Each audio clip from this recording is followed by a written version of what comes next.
얼마 전 2월 중국의 AI 기업 딥시크에서 발표한 딥시크 R1 모델 소식에 미국 주식시장이 크게 휘청거렸습니다. 이 모델은 고성능 자연어 처리, 이미지 생성, 데이터 분석 등을 포함하는 다목적 AI 모델로 기존 미국 주도의 AI 기술처럼 대화형 챗봇, 텍스트 생성 기능을 넘어 코딩 지원, 과학 논문 요약, 영상 음성 인식 등 폭넓은 기능을 수행할 수 있는 것으로 알려졌죠. 하지만 미국 시장에 특히 민감하게 반응한 이유는 비용 절감 효과 때문인데요. 예컨대 GPT-4와 같은 첨단 AI 모델은 학습에 수백억 원이 소요되는 것으로 알려져 있지만 딥시크는 100억 원도 안 되는 낮은 비용으로 최적화 기술을 확보했다는 점이 충격이었습니다.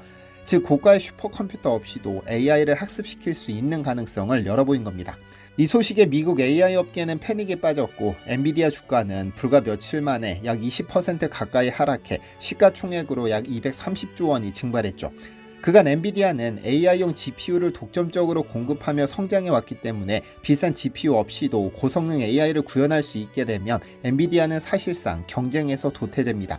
주가 하락은 피할 수 없죠.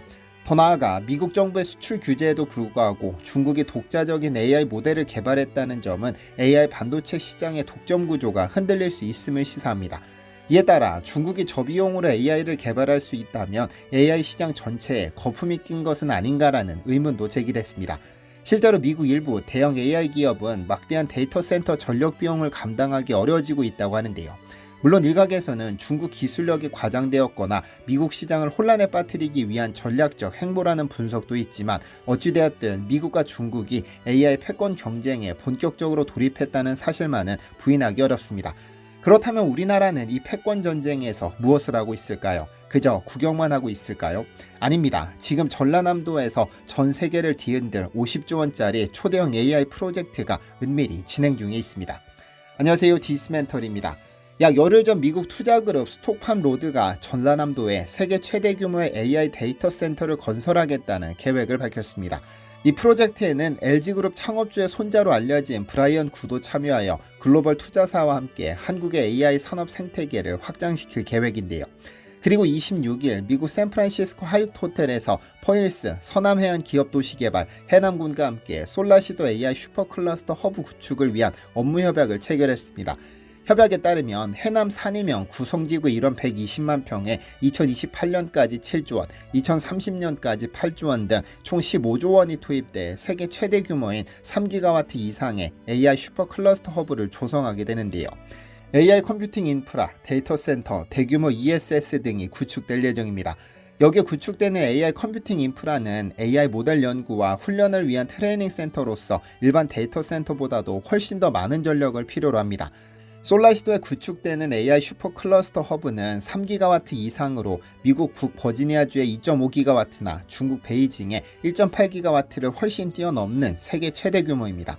전라남도는 사업 성공의 핵심인 전력망 확충을 위해 솔라시도 기업 내 도시 154kV 변전소를 2028년까지 당초보다 2년 앞당기고 통신, 용수 등 필수 기반 시설 구축도 적극 지원하기로 했습니다. 법령과 투자 진행 상황 등을 감안해 행정, 재정적 지원을 할 계획이죠. AI 기술은 텍스트 생성, 대화형 응답, 자료 검색, 논문 분석, 프로그래밍, 이미지 영상 생성 등 다양한 분야에서 이미 인류의 미래 산업을 주도하는 핵심으로 평가받고 있습니다. 이러한 AI가 효과적으로 운영되기 위해 가장 중요한 인프라가 바로 데이터 센터입니다. 일반적으로 데이터 센터는 방대한 데이터를 저장, 처리하는 서버가 모여있는 대규모 시설을 의미하는 반면 AI 데이터 센터는 여기에 더해 대량의 데이터를 실시간으로 분석, 처리할 수 있는 고성능 컴퓨팅 환경에 특화되어 있습니다. 예컨대 일반 데이터 센터가 주로 범용 연산에 유리한 CPU를 활용한다면 AI 데이터 센터는 CPU나 TPU 등 AI 연산에 적합한 프로세서를 대규모로 도입합니다. 이로 인해 전력 소모와 발열이 크게 증가하므로 효율적인 전력, 냉각 시스템이 필수적입니다. 또한 규모가 큰 데이터 센터일수록 더 많은 데이터를 더 빠르게 학습, 처리할 수 있어 국가 간 AI 경쟁에서 핵심적 역할을 담당합니다. 현재 전 세계적으로 AI 데이터 센터 확보 경쟁은 거의 전쟁 수준입니다. 미국의 아마존, 마이크로소프트, 구글 등 대형 IT 기업뿐 아니라 중국, 일본 역시 대규모 데이터 센터 건설에 막대한 자본을 투입하고 있는데요.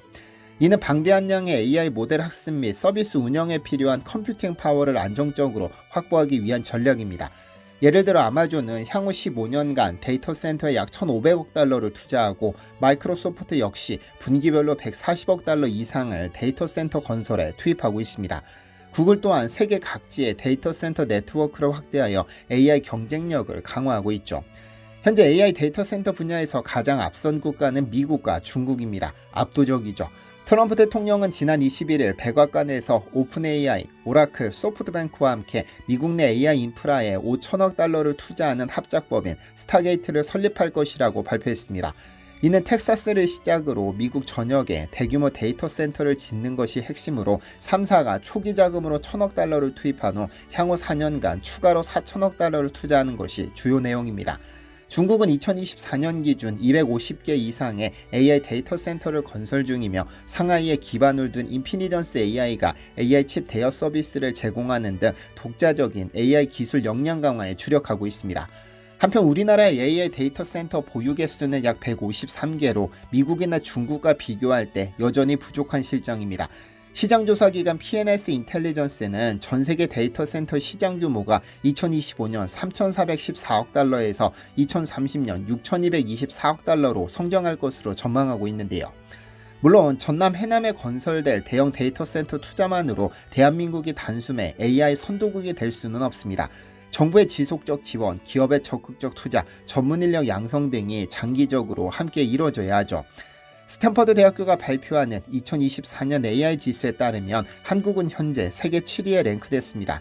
이는 연구개발, 책임있는 AI, 경제적 영향, 교육, 정책 거버넌스 등 여러 지표를 종합한 결과입니다. 또한 토터스 인텔리전스가 발표한 글로벌 AI 지수에서는 미국이 1위, 중국이 2위, 한국이 6위로 평가되었습니다. 이는 AI 구현 능력, 혁신 역량, 투자 규모 등을 폭넓게 검토한 결과입니다. 겉보기에는 한국의 AI 경쟁에서 비교적 상위권에 있는 것처럼 보일 수 있으나 미국과 중국이 워낙 압도적으로 앞서 나가고 있어 AI 강국이라는 칭호가 다소 어색하기는 합니다. 특히 우리나라는 AI 기술력 측면에서는 상위권에 포진했으나 대형 데이터 센터 인프라 측면에서 주요 선진국 대비 부족함이 있다는 점이 지적되어 왔습니다. 그래서 이번 대규모 데이터 센터 투자가 이와 같은 한계를 어느 정도 보완할 수 있을 것으로 기대되는데요. 국내 기업들의 AI 관련 투자 현황도 눈여겨볼 필요가 있습니다. 삼성전자는 AI 반도체 경쟁력을 높이기 위해 30조 원 규모의 투자 계획을 발표했으며 SK하이닉스는 고성능 메모리 반도체 개발과 함께 AI 데이터 센터에 특화된 반도체 연구를 확대하고 있습니다. 네이버는 자체 초거대 AI 모델인 하이퍼클로바를 고도화하고 이를 뒷받침할 데이터 센터를 확충하고 있으며 카카오 또한 AI 기반 검색, 추천 시스템 강화를 위해 AI 데이터 센터 활용을 늘리고 있습니다. 과거 19세기 청나라는 산업혁명 후 군사, 경제개혁에 뒤처져 열강의 침략을 효과적으로 막지 못했고 오스만 제국도 근대화에 실패하며 점차 쇠락의 길을 걸었습니다. 이집트 또한 철제무기의 도입 시기를 놓치며 강대국 지위를 상실했죠. 이렇듯 역사는 기술, 산업 발전의 흐름에 적시에 대응하지 못하면 도태된다는 사실을 거듭 증명해왔습니다. 지금 당장 한국이 세계 최고 수준의 AI 강국이 되었다고 단언하기는 어렵지만 적어도 글로벌 추세에 뒤처지지 않고 꾸준히 대응하려는 움직임이 계속되고 있음을 강조하고 싶습니다. 참고로 샌프란시스코에서 업무 협약이 체결된 후 이게 실제 투자로 이어지기 위해서는 빅테크 기업들을 유치해야 하는데 27일 존 헤네시 알파벳 의장, 샘 스틸라스 MS 기술부 총괄, 스티브 웨슬리 그룹 회장 등이 면담에 응할 것으로 알려졌습니다. 과연 1년 뒤, 아니 5년 뒤 한국의 AI 순위는 어디에 포진하고 있을지 사뭇 궁금해집니다. 시청해주셔서 감사합니다. 디시멘터리에서는 여러분의 제보를 기다립니다. 제 채널에서 다뤘으면 좋겠는 뉴스 또는 널리 알려졌으면 하는 영상은 디시멘터리 네이버.com으로 보내주시면 소중히 제작하겠습니다. 시청해주셔서 감사합니다.